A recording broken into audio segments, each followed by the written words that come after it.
কয়েকদিনের টানা বর্ষণ ঘাটালে ফের বাড়তে শুরু করলো বন্যার জল। ইতিমধ্যে ঘাটাল পৌরসভার 12টি ওয়ার্ড সহ ঘাটাল ব্লকের বেশ কিছু গ্রাম পঞ্চায়েত এলাকায় শিলাবতী নদীর জল ঢুকতে শুরু করেছে গতকাল থেকে। পৌরসভার 12টি ওয়ার্ড ফের জলমগ্ন। যাতায়াতের রাস্তায় ফের জল উঠেছে, যাতায়াতে ফের নেমেছে ডিঙি ও নৌকো।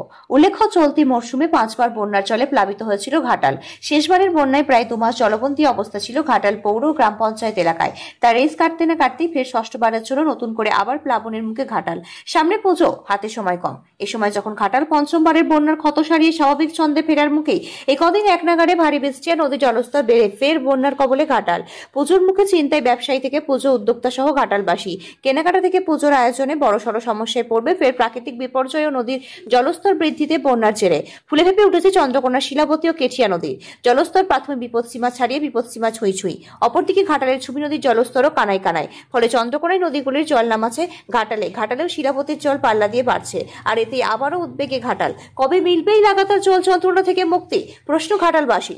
যদিও প্রশাসনের তরফে জানানো হয়েছে আগের বন্যায় যেসব জায়গায় সরকারি বিভিন্ন ক্যাম্প চলছিল তা এখনো চলছে। প্রশাসন পরিস্থিতির দিকে নজর রাখছে। সব রকম ভাবে প্রস্তুত রয়েছে প্রশাসন। ঘাটাল পৌরসভার চেয়ারম্যান তুহিন কান্তি বেরা জানান, খুবই দুঃখজনক, সামনে পুজো, মানুষ কেনাকাটা থেকে পুজো কমিটিগুলির উদ্যোক্তারা উদ্বেগে রয়েছে। চেয়ারম্যান জানান, জেলা প্রশাসনের তরফে আমাদের আগেই জানিয়ে রাখা হয়েছে এবছর সেপ্টেম্বরে বড় বন্যার আশঙ্কার কথা মাথায় রেখে সব রকম ভাবে প্রস্তুত থাকার। সাধারণ মানুষের যাবতীয় প্রয়োজনে প্রস্তুত প্রশাসন। চন্দ্রকোনার শিলাবতী ও কেঠিয়ার জলস্তর বিপদসীমা ছুঁই ছুঁই। উদ্বেগ বাড়ছে চন্দ্রকোনা নদীর তীরবর্তী এলাকার বাসিন্দাদেরও। তুহিন কান্তি বেরা বলেন, সেপ্টেম্বর মাসে বড় বন্যা হতে পারে, এই ব্যাপারে বিভিন্ন ধরনের আমরা সাহায্য করব। সামনে পুজো এসে আসছে, তার জন্য আমরা প্রস্তুত রয়েছি। পুজোতে যে সমস্ত কমিটিরা উদ্যোগ নিয়ে দুর্গা পুজো করে থাকে তারা এবছর পুজো করতে পারবে কিনা তা নিয়ে আমরা চিন্তার মধ্যে রয়েছি। বিভিন্ন ওয়ার্ডে জল ঢোকার ফলে রাস্তাঘাটগুলো প্রায় খারাপ হয়ে গিয়েছে এবং নৌকা থাকলেও মানুষের যাতায়াতের খুব অসুবিধা হয়। সবসময় আমরা মানুষের পাশে রয়েছি। গ্রামবাসীরা বলেন, বিভিন্ন এলাকায় জল পেরিয়ে পেরিয়ে আমাদেরকে আসতে হয়, যারা প্রত্যেকদিন চাকরির ক্ষেত্রে বা ব্যবসার জন্য যাতায়াত করছে এবং ছাত্রছাত্রীদের ক্ষেত্রে প্রচুর অসুবিধা হচ্ছে। এখানে যাতায়াতের জন্য যে নৌকা রয়েছে সেই নৌকা সময় মতো না প্রয়োজন মতো পাওয়া যাচ্ছে না। অসুবিধার জন্য অনেকে ঘুরে ঘুরে বাড়িতে আসতে হচ্ছে। পশ্চিম মেদিনীপুর থেকে শান্তনু বর্ধনের রিপোর্ট, ওয়ার্ল্ড জনতা টিভি।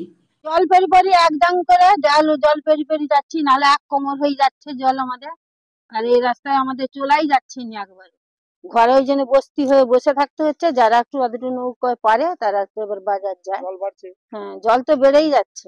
এই তো কিছুদিন আগে বন্যা ছিল, সব সময় বোধহয় 2 দিন খালি ছিল।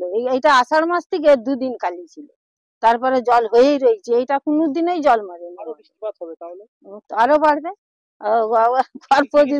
ঘর পর্যন্ত বাজার হাট, খাওয়া দাওয়া, ডাক্তার পাতি সব। এই তো টাইফয়েড হয়ে গেল, ডাক্তার বিনে তো পড়েই ছিল। আবার যে ডাক্তার নিয়ে আসতে লোক ভাড়া করে তবে ডাক্তার দেখাতে যাবে। খুবই সমস্যা আমাদের। কি নাম আপনার? কল্পনা মান্না। জল তো প্রচুরই বাড়ছে। তো ঘাটালবাসীর ক্ষেত্রে একটাই জিনিস হচ্ছে কি, 1-2 দিন সারাদিন বৃষ্টি হলেই মনে হচ্ছে এই বুঝি রাস্তা ডুবে গেল। তো যাতায়াতের প্রচন্ড সমস্যা হচ্ছে। যারা রেগুলার যাতায়াত করেন, চাকরি ক্ষেত্রে হোক, বিভিন্ন দোকানে বা স্টুডেন্ট, তাদের প্রচুর সমস্যা হচ্ছে। তো সেক্ষেত্রে নৌকাটাও সবসময় পর্যাপ্ত পরিমাণে যে পাওয়া যাচ্ছে সেটাও হচ্ছে না। এই তো কিছুদিন আগে বন্যা প্রায় 2 মাস ছিল। 2 মাস জল ছিল। রাস্তা থেকে মনে হয় 15 দিন মতো জল নেমেছে, আবার জল বাড়ছে। আশা করছি কালকের মধ্যেই হয়তো আবার রাস্তা ডুবে যাবে। বৃষ্টি হওয়ার কথা রয়েছে, বৃষ্টি যদি আরো হয়। হ্যাঁ, বৃষ্টি আরো হলে তো সে আরো সমস্যা। জল তো রাস্তা থেকে নামার নামই নেই। কি সমস্যা? যাতায়াত পুরো বন্ধ। প্রথমত বাজার ঘাট, দোকান, সবার যে কর্মক্ষেত্রে যাতায়াত সেটা একদম বন্ধ হয়ে যায়। অনেকে অনেক অসুবিধা করে, অনেক দূর দিয়ে বা নানাভাবে ঘুরে, অনেক দূর দিয়ে, বা যারা স্টুডেন্ট তাদের পক্ষে তো ঘুরে যাওয়াটা অসুবিধা হচ্ছে। তাদের ক্ষেত্রে পড়াশোনা একদমই বন্ধ হয়ে আছে, বাড়িতে থেকে পড়াশোনা করতে হচ্ছে। টিউশন স্কুল সব বন্ধ হয়ে আছে। কবে মিলবে জল যন্ত্রণা থেকে মুক্তি? সেটা যা বলতে পারছি না কবে থেকে। ঘাটার মাস্টার প্ল্যান তো শুনে যাচ্ছি রূপায়ণ হয়েছে, এবার সেটা যত তাড়াতাড়ি হবে ঘাটালবাসীর ক্ষেত্রে ততই ভালো হবে। খুবই অসুবিধা হচ্ছে।